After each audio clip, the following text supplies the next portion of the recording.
já ouviu falar de Alzheimer? Levanta o braço. Esse aqui todo mundo conhece. E o que vem a ser o Alzheimer? Alzheimer é o nome dado a uma doença. Uma doença degenerativa. Uma doença degenerativa que atinge uma região específica do cérebro. E essa região específica do cérebro é responsável pelo aprendizado. Como assim pelo aprendizado? Não é bem o aprendizado, é para você lembrar do que aprendeu. Porque o aprendizado passa pelo lobo frontal, porém, onde é que você arquiva o que aprendeu? Você arquiva justamente na área da memória, numa região chamada hipocampo. E é justamente lá que o Alzheimer ataca. E ataca de que maneira? Ele começa, primeiro, inviabilizar você forjar novas memórias. Então, os primeiros sintomas é esquecer o que você acabou de fazer, ou o que acabou de aprender. Então, você começa a não ser capaz de guardar informações novas. Então, se alguém lhe ensinar uma coisa nova, momentos depois, você esquece. Ou seja, você se torna incapaz de reter novas informações. Porém, infelizmente, o Alzheimer não fica aí. Depois de paralisar a capacidade de reter novas memórias, ele começa a atacar o hipocampo em geral. Então, além de não forjar novas memórias, você começa a perder aquelas que você já tem. E você começa a perder do presente em direção ao passado. Então, a primeira coisa que você perde é o seu doutorado. Depois, seu mestrado, sua pós-graduação, daqui a pouco vai a graduação, depois de um tempo, o segundo grau. Naqueles momentos, você esquece que se casou, esquece o nome dos seus filhos, vai esquecendo, e em alguns casos, você esquece coisas que você aprendeu, como, por exemplo, usar garfo e faca, tomar banho sozinho, fazer uma série de coisas que são ensinadas a você e que você vai perdendo. Em alguns casos, a situação só é tão grave que você se torna totalmente dependente dos seus familiares. É um verdadeiro bebê novamente. Não sabe mais falar. Em alguns casos, torna bem agressivo. E é uma grande dificuldade. Infelizmente, o Alzheimer se tornou assim muito falado. Primeiro, porque a gente não sabia o que acontecia. O que é o Alzheimer? A gente sabe que é uma doença, mas como acontece? Por que acontece? O que é que causa? E ninguém sabia dizer o que era. Não era vírus, não era bactéria, não era nada. Não era um ataque autoimune, por exemplo, você mesmo destruía as suas células, como acontece em algumas doenças, né? Como câncer. O que é o Alzheimer? Por que essas células param de funcionar e por que elas começam a morrer? Ninguém sabia. Não havia uma explicação válida. Bom, se a gente não consegue saber por quê, tem como evitar, por exemplo, quem é que tem, quem é que não tem? Estudar muito, será que protege do Alzheimer? Aparentemente não. Porque pessoas altamente estudiosas também tinham Alzheimer. Então, é o uso do cérebro, pessoas assim, aparentemente não havia nada que definisse. Mas uma coisa o pessoal acreditava, a idade tinha a ver. Quanto mais velho, mais chance de ter Alzheimer. Isso era antes. Porque, infelizmente, o Alzheimer começou a atacar pessoas cada vez mais jovens. E em cada vez mais quantidade. E se os prognósticos continuassem, no ano de 2050, seriam 20 milhões de doentes de Alzheimer. E que começaria em torno de 40 anos. Com 40 anos, você tem muita vida pela frente. O que seria alguém sem memória e jovem? Quanto tempo essa pessoa iria pesar no orçamento de uma família? Totalmente dependente e sem perspectivas. Porque a destruição não é da memória, é do cérebro. Da região onde ela fica. Ou seja, não tem como você recuperar o que perdeu.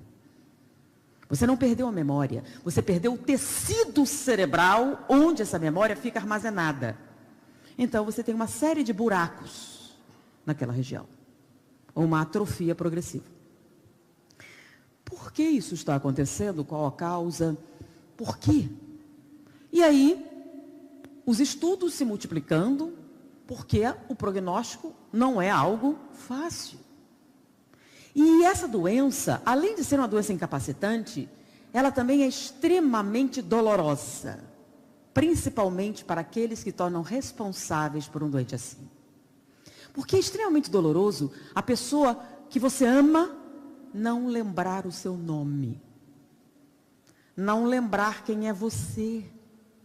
A sua mãe olha e não sabe quem você é.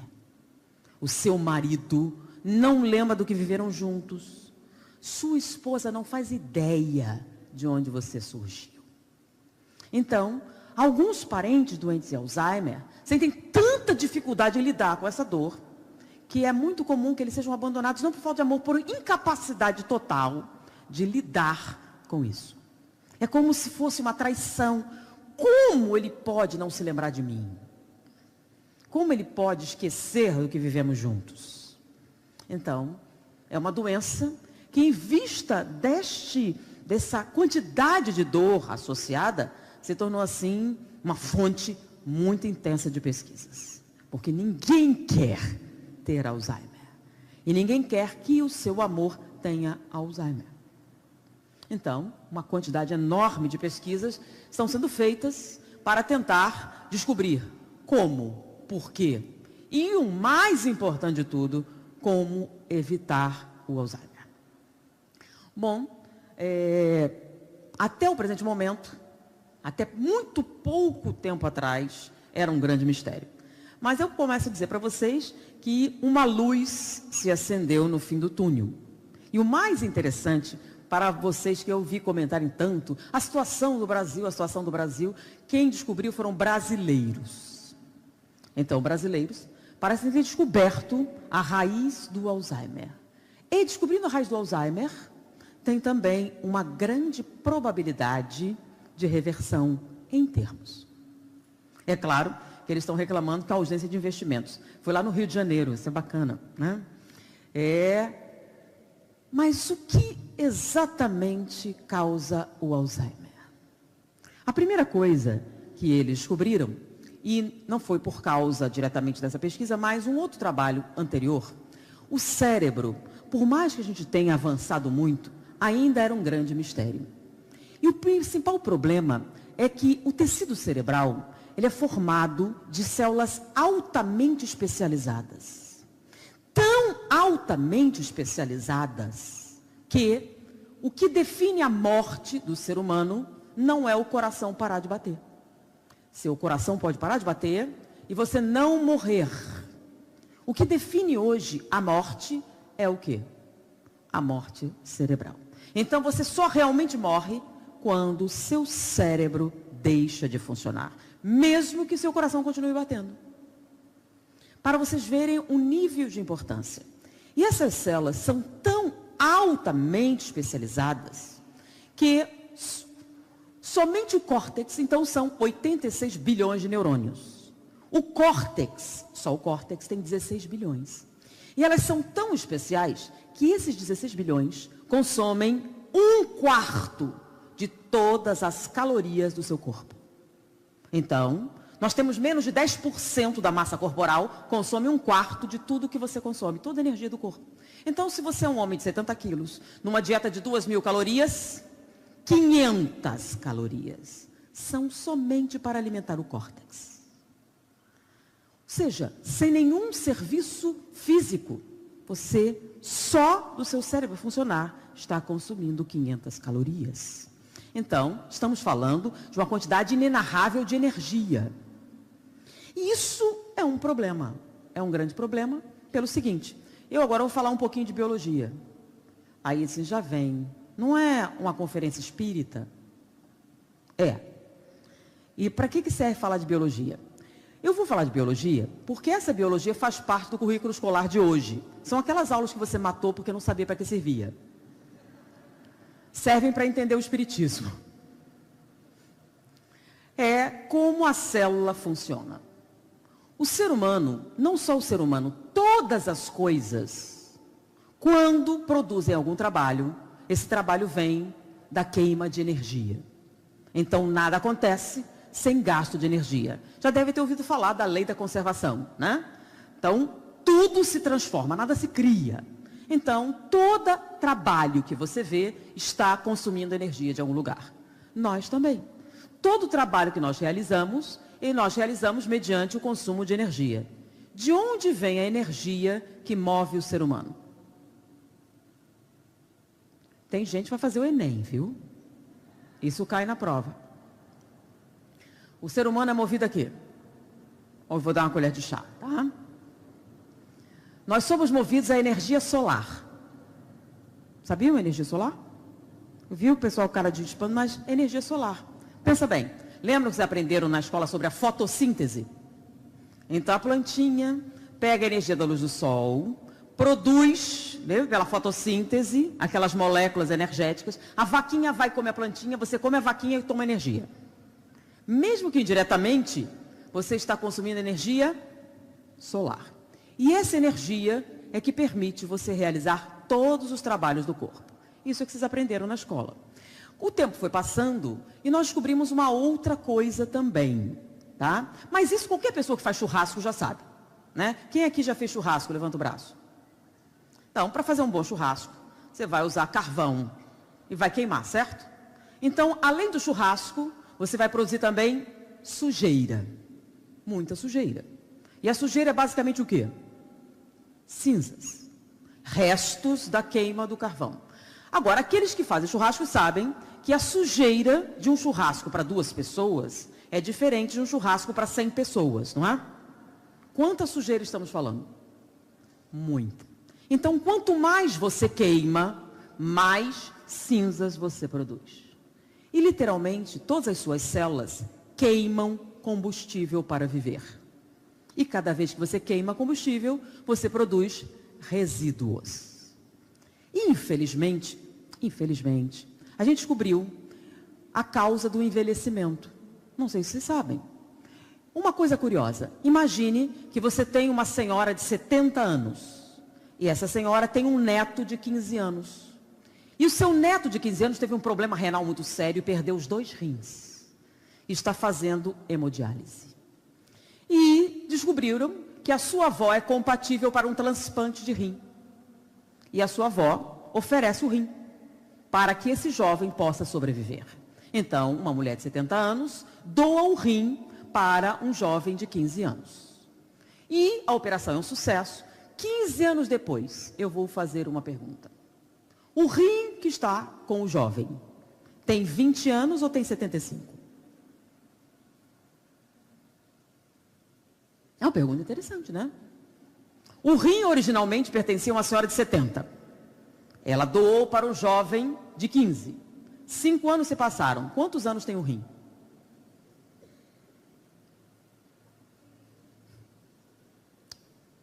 É óbvio. Quantos anos tem o rim? 80? Por incrível que possa parecer, quando você doa o rim para esse jovem de 15 anos, 5 anos depois, o rim é o rim de um jovem de 20 anos. E o da senhora? É de uma senhora de 80. Então, o rim dela tem 80 anos. E o rim dele só tem 20. Peraí, como é que é? Não está funcionando essa matemática. Vou explicar melhor, né? Alguém aqui já criou galinha? Alguém sabe quanto tempo vive uma galinha? Tem ideia? Quanto tempo vive uma galinha? É que o pessoal não tem certeza. Alguns disseram que era 7 anos, outros disseram 10 anos. Vamos lá, vou ficar na média. 8 anos a galinha, tá? Então, uma galinha tem uma vida média de 8 anos. Um pesquisador retirou o coração dessa galinha, manteve numa solução nutriente, e esse coração bateu por 27 anos. Então a gente descobriu que o coração da galinha é mais durável que a galinha. A galinha morre porque o coração dela envelhece ou a galinha que envelhece o coração? E aí eles descobriram que, na verdade, a causa do envelhecimento não é o tempo de vida, e sim a quantidade de resíduos que a célula acumula. Daí deu origem àquela medicina ortomolecular, né? Os antioxidantes. Então, quanto menos resíduos você retém na célula, mais jovem você fica. É um fato. E você começa a usar os antioxidantes, vitamina C, aquelas coisas todas, para tentar manter a juventude. Se eles conseguirem eliminar o máximo de resíduos, olha que coisa incrível, nós vamos ser capazes de viver 200 anos com um cara de 20, que é o que importa.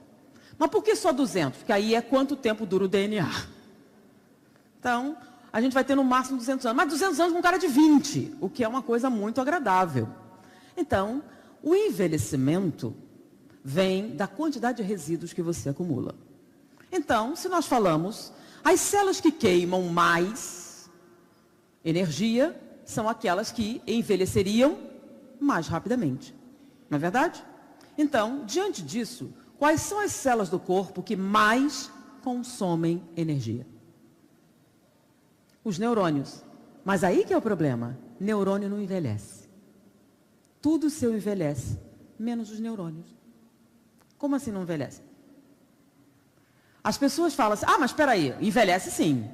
Porque o cérebro de uma pessoa de 17 não é a mesma coisa que uma pessoa de 70, é? A memória de alguém de 15 é melhor do que alguém de 70? Infelizmente não. O que os cientistas descobriram é que a capacidade de aprender de alguém de 70 anos é melhor do que alguém de 15. Bem melhor, na verdade, né? A capacidade em termos bioquímicos é a mesma. Porém, o rendimento de alguém de 70 é superior. Por quê? Porque tem mais ligações entre os neurônios. Vou explicar melhor, né? Eu sei que você não está acreditando. Com 40 a memória começou a falhar. Tem gente que tem tanta fé que isso é verdade, que quando faz 40 começa a esquecer as coisas. Mas isso é um fator psicológico, não é neurológico. Neurologicamente, eles perceberam que a capacidade do neurônio é exatamente a mesma. Sendo que quanto mais idade, mais ligações você tem, mais rapidamente você processaria isso. Mas peraí, você pode até falar, mas na realidade não é. Tem certeza que não é? Vamos fazer um pequeno teste, né? Imagine que você vai numa loja comprar um computador. E você chega lá, eu quero um computador top de linha. O melhor, o the best. Aí o cara vai vender para você um Pentium i7. Olha, isso aí eu ouvi falar, tá? Não sei detalhes. Um Pentium i7 com trocentos gigabytes de memória, mais isso, mais aquilo outro, e é o melhor. E aí ele vai mostrar para você, vai demonstrar o computador. Então, olha, por exemplo, esse computador é tão bom que você pode abrir 54 programas ao mesmo tempo, e ele funciona com uma beleza, ele mostra para você, e você fica entusiasmado e compra o computador, leva para casa. Seu marido chega em casa e você vai mostrar, olha que eu comprei um computador, ele é maravilhoso, aí liga lá um negócio, e vai passar um filme e o negócio demora. Começa a demorar para carregar. E aí ele olha para você e te enganaram. E você fica zangada. E liga para o vendedor, vem cá, você me enganou. Eu comprei, paguei um dinheirão, quando cheguei aqui fui ver um negócio e não funcionou. Ficou devagar. O do meu filho, que é um celeirão vagaba antigão, faz mais rápido. Aí o vendedor assim, a senhora experimentou fechar os 54 programas que abriu? Vocês que têm celular, né? Vocês notam que se você tiver trocentos programas abertos ao mesmo tempo, o que acontece com a bateria? Experimentou fechar todos eles? Então vamos fazer essa analogia com o cérebro, né?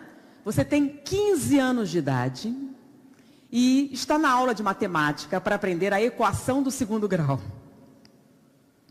O que você tem na cabeça? Nada. Nadinha. Você sentou ali para aprender a equação do segundo grau. Mas você não tem 15 anos, você tem 50 anos e resolveu tirar o segundo grau para melhorar a sua situação financeira, etc. Vai fazer um supletivo, está motivada, já sabe o valor que um diploma tem, está cheia de garra para conseguir isso, porque você quer uma promoção, você quer viver melhor, você sabe exatamente para que serve um bom diploma, né? Ou seja, muito mais motivação do que quando você tinha 15. Aí você senta lá para aprender a equação do segundo grau. E se concentra. E nesse momento, o que você tem na cabeça? Será que eu deixei o gás ligado? Será que eu paguei as contas? Será que meu marido está me traindo? Será... No momento que você está aprendendo a equação do segundo grau, você tem 54 programas abertos. O que acontece? fica lento. Não tem nada a ver com o cérebro. Seu cérebro está 10. O problema é falta de foco. Então, o foco é o que te permite aprender com eficiência. Se você se concentra no que está fazendo, você o faz com eficiência. Então, quanto mais idade, mais eficiência, até porque neurônio não envelhece, como a gente falou antes. E você tem mais conexões. Seria mais rápido se você prestasse atenção no que estava fazendo. Como muitas vezes a gente tem aquela... Tenho muita coisa na cabeça. Com essa desculpa, você começa a culpar a memória. Ah, é velhice. Não. É falta de atenção. Se você der a mesma atenção, você terá uma eficiência muito maior do que seu neto de 15. Tá? Isso foi demonstrado em laboratório. Tá? Vocês podem pesquisar no Google. Então, com isso, por que o neurônio chegou nessa situação? Porque, como nós falamos, ele queima uma quantidade inenarrável de energia. Então, enquanto uma célula comum queima X de energia, o neurônio queima 1000 vezes X. Ou seja, ele, produzindo resíduos em tal quantidade, morreria instantaneamente. E se os neurônios morrerem, nós morremos. Por isso, o neurônio não pode morrer. E para ele não morrer, é necessário o quê? Um sistema de coleta de lixo mais eficiente do que qualquer outra célula. E é justamente isso que a natureza fez. E recentemente eles descobriram o papel das células de sustentação que estavam ao redor. A gente sabia que os neurônios se reproduziam, mas esses outros se reproduzem. E a gente achava que a única função dessas células era sustentar os neurônios. E agora a gente descobriu que não. Os astrócitos têm como função recolher todo o lixo produzido pelos neurônios, escoá-lo através do líquido e linfa e eliminar, para que os neurônios possam sobreviver. Bom, e é justamente aí que a gente conseguiu descobrir a questão do Alzheimer. No momento em que descobriram a função dos astrócitos e dos tecidos ao redor dos neurônios, eles descobriram uma diferença entre os doentes de Alzheimer e as pessoas que não têm Alzheimer. A primeira coisa que eles notaram, um grupo de pesquisadores conseguiu uma técnica para preservar os neurônios após a morte e poder estudar a estrutura. E eles perceberam que os doentes de Alzheimer tinham astrócitos menores. Quanto mais avançada a doença, mais reduzido era o tamanho dos astrócitos. Bom, logo os astrócitos devem ter alguma coisa a ver. E descobriram que sim. Os astrócitos produzem uma substância. E essa substância é essencial para manter a plasticidade dos neurônios. Mas peraí, o que isso tem a ver com o espiritismo? Paciência é uma virtude, vamos chegar lá. Os astrócitos sustentam os neurônios porque eles tiram o lixo, que é em grande quantidade. Os astrócitos produzem uma substância, e essa substância permite plasticidade ao neurônio. Por que isso acontece? É o seguinte, quando o lixo se torna excessivo, além da capacidade dos astrócitos, lembrem-se, os neurônios não podem acumular esse lixo, senão vão morrer. Então, quando os astrócitos estão sobrecarregados, eles deixam de produzir essa substância e o neurônio perde plasticidade, ou seja, perde a capacidade de mudar. E toda vez que você aprende alguma coisa, o neurônio muda. Então, por que isso acontece? Para você não fazer lixo. Então, dá um pause aí para a gente liberar esse, e aí você pode continuar. Então, quando o lixo se torna excessivo, ele para de produzir para você parar de fazer lixo. E aí, você poderia sobreviver até que eles possam escoar aquilo. Porém, se esse lixo não diminui, e os astrócitos perderem a capacidade de processar, o neurônio vai morrer. Então, o problema é lixo? O problema é lixo. Excesso de resíduos acumulados no neurônio, não, nos astrócitos. Os astrócitos, não produzindo a substância, você não aprende mais. E depois de um tempo, sem sustentação, os neurônios morrem. E é bem legal. E aí, como a gente faz para resolver o problema do lixo? Porque não tem jeito, o lixo vai ter que ser produzido. Sim, mas existe lixo e lixo, né? A gente não sabe disso em casa? Tem um lixo fácil e tem um lixo difícil. Qual é o lixo fácil e qual é o lixo difícil? Né? Existem lixos que são facilmente compactados, que é o lixo normal. Mas tem aquele lixo excessivo, né? Altamente tóxico, que são aquelas sobras muito excessivas de coisas, né? Então, quando sobra muito alimento, por exemplo, que não foi processado, dá ou não dá mais lixo?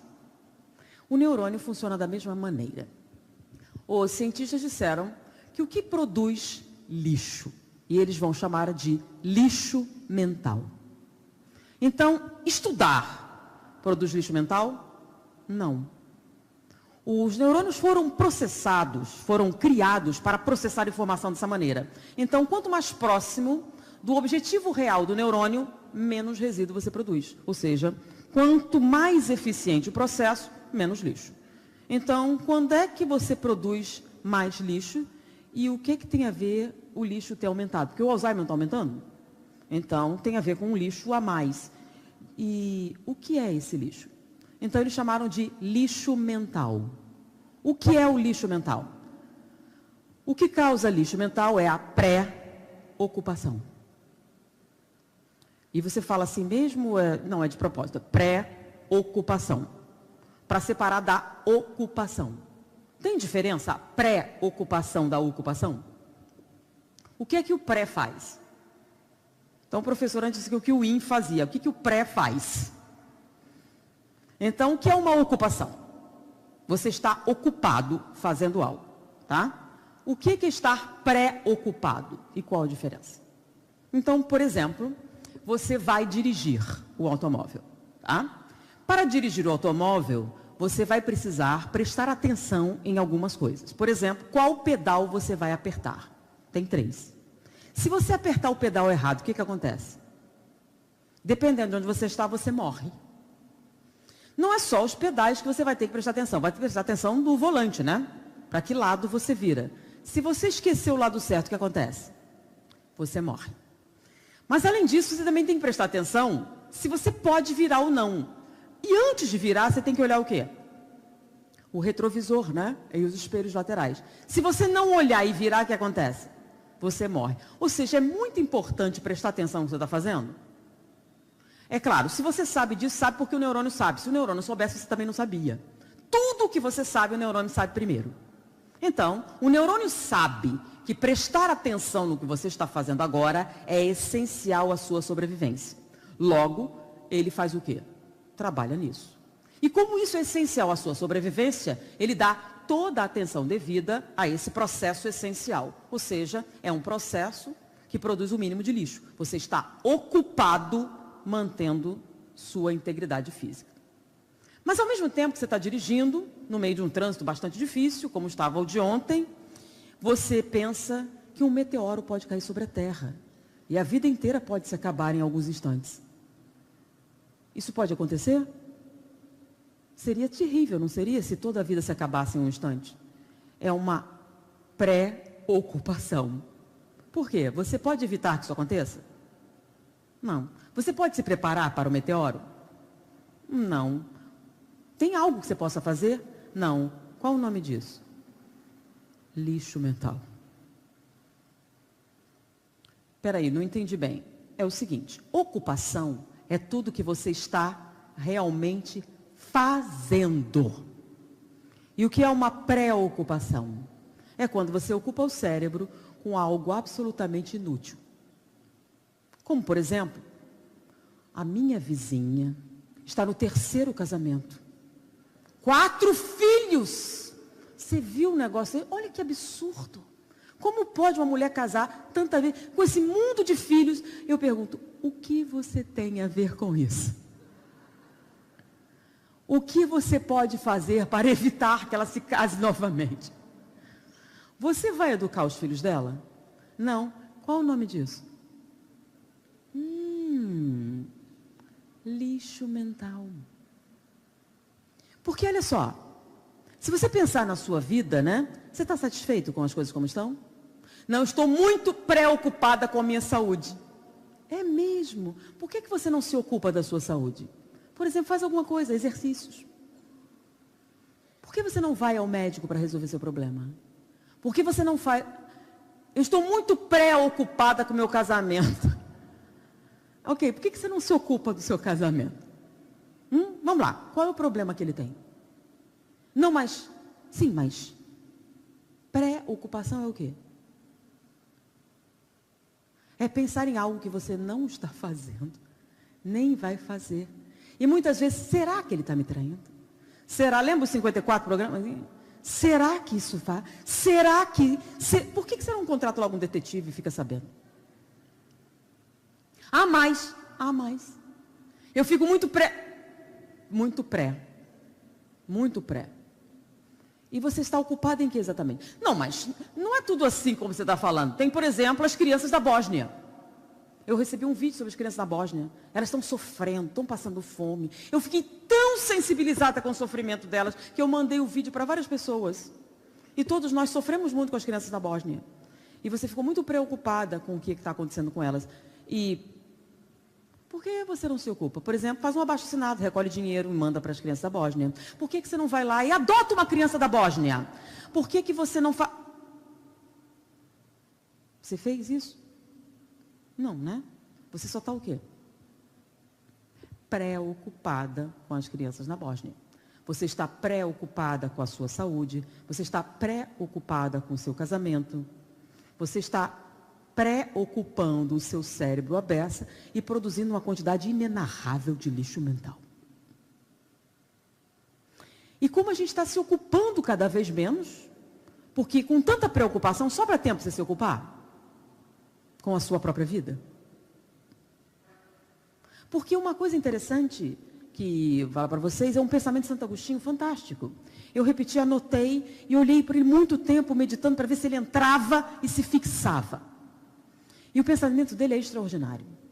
As pessoas não são o que parecem.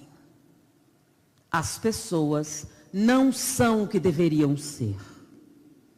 As pessoas não são o que gostaríamos que fossem. As pessoas são exatamente como são. E não há nada que você possa fazer a respeito. Se você não aceitar essa simples verdade, você nunca será feliz. Porque a única mudança que você pode fazer é onde? Em si mesmo. Por isso, que toda vez que você trabalha na sua vida, o nome disso não é preocupação, é ocupação. E toda vez que você se preocupa com a vida alheia, não preciso explicar o que acontece. Você produz lixo mental. Então a pergunta é, você está ocupada? Qual o tempo da sua vida em que você está ocupada? Calcula bem e vê. Será que eu vou ter Alzheimer? Ou não? Onde eu estou ocupando a minha atividade mental? É lixo ou não? É por isso que está aumentando. E muito. Mas espera aí, isso é uma coisa bem novinha, bem nova. Mas a primeira vez que eu ouvi a palavra lixo mental, me veio à mente um texto de André Luiz. No livro No Mundo Maior, né? A Casa Mental. Especificamente a usina do pensamento. Onde André Luiz estava com o mentor espiritual analisando um processo obsessivo. Então, o mentor mostrava o cérebro para André Luiz, mostrava as áreas cerebrais, né? Então, o frontal, o pré-frontal, as áreas. E aí ele mostrava, e aí ele dizia o quadro obsessivo, né? Você tem um acoplamento muito grande entre essas mentes. E ele viu aquela... Mas o que é essa coisa? O que? Parecia uma fumaça densa, uma coisa. Ah, isso é o que nós chamamos de lixo mental. Lixo mental, e a gente pensou que era uma coisa sobrenatural, sabe? Uma coisa assim mítica, algo assim fora. Não, é lixo mesmo. E estava onde? Lá, no cérebro, acumulando e causando danos. Então, quando a gente fala lixo, é lixo. E os espíritas já sabiam disso há quanto tempo? Porque os livros de André Luiz são da década de 30, 40. Lembrem-se que André Luiz estava lá quando a Segunda Guerra começou, lembram? Então, década de 30, 40, a gente já sabia o que era lixo mental. E a gente cuidou do lixo? Não. A gente continua extremamente preocupado com os rumos da vida alheia. A pergunta é, quem nomeou você fiscal da consciência alheia? E quando a nomeação saiu? Você está preocupada demais com o casamento da sua vizinha, em vez do seu. Você está preocupado demais com a pessoa lá no outro centro espírita, que não é o seu. Você está extremamente preocupado com aquilo outro. O que você realmente está fazendo? Não, mas a política, sim, o que você está fazendo? Fez a lista daqueles políticos que foram acusados? Você já sabe, já fez... Não, você está só o quê? Eu só estou preocupado. O que a gente pode fazer para se proteger do Alzheimer sem remédio? Ocupar-se. Do quê? Da sua própria vida. Ocupe-se da sua saúde. Tá boa ou não tá? Não. O que é que você pode fazer agora para mudar isso? Ocupe-se do seu casamento. Tá com problema? O que é que você pode fazer agora para resolver isso? Ocupe-se da sua vida profissional. Você está satisfeito com isso? Não, faça alguma coisa. Ocupe-se da sua vida. Qual é o efeito de você se ocupar da sua vida? Além do óbvio de consertar o que está com problema. Qual o resultado de você se ocupar da sua vida? Saúde. Saúde física e mental. Não vou nem falar do espiritual, tá? Pessoal, mas você não vai falar de espiritismo? Precisa. Precisa acrescentar outras coisas, obsessão. Já não está um caldeirão pesado? Já não é suficiente? Isso serve para qualquer pessoa, não precisa nem ser espírita, para entender esse fato. Se a gente for acrescentar mais coisas, aí sim. E aí o desastre está feito. Além de se preocupar com o que não lhe diz respeito, que já era ruim, né? A gente já sabe disso, né? A coisa da fofoca, a coisa da inveja, a coisa da vaidade, essas coisas todas que já fazem mal. Agora você sabe, basicamente, biologicamente, bioquimicamente, que isso te faz mal. Você vai continuar fazendo? Vai continuar se preocupando? Agora faça o cálculo. Das 24 horas do dia, quanto tempo você passa se preocupando? Tem gente que a gente vai no encontro social e tudo que você faz é falar da vida alheia. Você fala da vizinha, fala do seu filho, fala do político, fala da novela, fala de todo mundo. Você lê a lista de fofoca inteira na internet, você gasta metade do seu dia no seu WhatsApp vendo as fofocas do dia. Quem está com quem largou quem, quando e como. Você viu? Um dia eu cheguei no Rio de Janeiro, de uma viagem de palestra, né? E o aeroporto até minha casa tem uma certa distância. Mas eu levei 4 horas de relógio para sair da Ilha do Governador. Por quê? Foi um acidente, foi alguma coisa, uma destruição? Não. É que na saída da ilha, mataram algumas pessoas na calçada. E o engarrafamento era todo mundo passando bem devagar para ver os corpos. Não tinha obstrução, não tinha nada. O povo queria ver os corpos. Para quê? Por que você precisa ver os corpos? Você viu o acidente? Você viu o negócio? Você olhou mesmo? Foi pessoalmente ou não? Como é que estavam? Foi muita destruição, né? Ah, você viu o flagrante que fulano deu, não sei o que. Como é que foi? Você viu? Tem um filme na internet. Você ficou sabendo da Fabiola, né? Porque ela é a época. Então, todo mundo comentava sobre a Fabiola. E o que é que você tem a ver? É da sua família? Não. Por que você está comentando? Por que você está se preocupando com isso? E agora com a internet, você pode se preocupar com o mundo inteiro da poltrona da sua casa. Você pode sentar ali, sem sair de casa, se preocupar com 54 países. Com a população, com os casamentos, com a vizinha, com todos os moradores do seu prédio, pessoas que nunca trocaram meia dúzia de palavras com você, mas você está sabendo os rolos. Ah, é por isso que tem 20 milhões de doentes de Alzheimer em Portugal. É isso mesmo.